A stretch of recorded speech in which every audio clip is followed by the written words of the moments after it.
अस्सलाम वालेकुम एवरीवन, उम्मीद है आप सब खैरियत से होंगे। आज हम बनाएंगे ईद स्पेशल में बहुत ही मज़ेदार सी रसमलाई। रसमलाई खाने में जितने मज़े की होती है लेकिन बनाना उससे भी ज़्यादा आसान होती है। मैं लाई हूँ यहाँ पे आप सबके लिए no fail easy rasmalai recipe. Rasmalai पहली दफ़ा ट्राई करने में कभी भी सही नहीं बनती, लेकिन ये जो रेसिपी है आई एम श्योर अगर आप लोग इस रेसिपी को ट्राई करेंगे तो पहली दफ़ा में ही आपकी रसमलाई बिल्कुल परफेक्ट बनेगी। तो रसमलाई के लिए हम सबसे पहले लेंगे 1 लीटर दूध। मैंने यहाँ लिया है टेट्रा पैक, आप लोग फ्रेश मिल्क भी ले सकते हैं। अगर आप लोग फ्रेश मिल्क लेंगे तो उसको पूरा सही तरह से बॉईल करने के बाद ही यूज़ करिएगा, और अगर आप लोग टेट्रा पैक लेंगे तो टेट्रा पैक हम लोग लो फ्लेम पे एक उबाल आने तक पकाएंगे।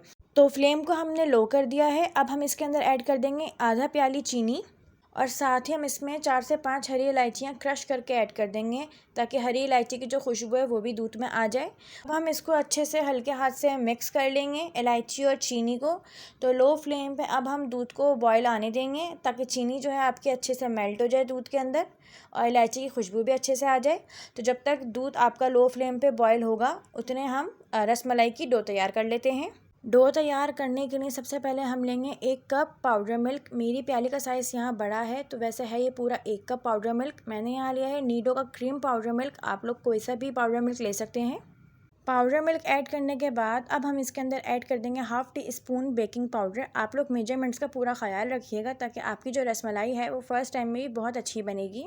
अब हम इसके अंदर 1/2 टी स्पून मैदा ऐड कर देंगे, और साथ ही अब हम इसके अंदर 1 टेबल स्पून के करीब कुकिंग ऑयल ऐड कर देंगे।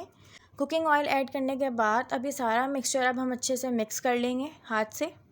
हमें डो गूंदना नहीं है, हमें जस्ट ऑयल के साथ डो को अच्छे से मिक्स करना है। अब मैंने यहाँ लिया है 1 अंडा, और अंडे को भी मैं हाफ हाफ करके इसमें ऐड करती रहूँगी। और अंडे के साथ भी हमें डो को गूंदना नहीं है, हमें जस्ट हाथ से मिक्स करना है। तो अब आप लोग देख सकते हैं जो रसमलाई की डो थी वो यहाँ कितनी अच्छी तैयार हो गई है। तो अगर आप इस चैनल पर न्यू हैं, चैनल को सब्सक्राइब करें और बेल आइकन को प्रेस करें ताकि हमारी न्यू आने वाली वीडियोस की नोटिफिकेशन आपको मिल जाए। अब हम पेड़े में से छोटी छोटी गोलियाँ बना लेंगे रसमलाई की, आप लोग कोई सा भी शेप दे सकते हैं। तो यहाँ रसमलाई की डो भी तैयार हो गई है और यहाँ दूध में अच्छे से बॉयल आ गया है। तो पहले हम चमचे से अच्छे से मिक्स कर लेंगे दूध को। अब हम इसके अंदर रसमलाई जो हमने छोटी छोटी गोलियों की शेप में बनाई थी वो हम इसके अंदर ऐड करना स्टार्ट कर देंगे। सारी रसमलाई ऐड करने के बाद इसको हम मीडियम टू हाई फ्लेम पे 8 मिनट तक पकाएंगे, ताकि आपका जो रसमलाई का जो शेप है वो इंक्रीज़ हो जाए, साइज़ में बड़ा हो जाए। अगर हम लो फ्लेम पे पकाएंगे तो आपका जो रसमलाई का आटा है वो तो अच्छे से पक जाएगा, बट साइज़ में वो बड़ा नहीं होगा। तो हम इसको मीडियम टू हाई फ्लेम पे पकाएंगे ताकि साइज़ भी अच्छे से बड़ा हो जाए। तो अब आप लोग देख सकते हैं कि यहाँ पे अच्छे से 2 बॉयल आ गए हैं दूध में। आपकी जो रसमलाई है वो यहाँ अच्छे से तैयार हो गई है। अब हम फ्लेम को ऑफ़ कर देंगे। अब हम थोड़े से पिस्ते लेंगे और रसमलाई पे हम गार्निशिंग कर देंगे पिस्ते की, और इसको हम डिश आउट कर लेंगे।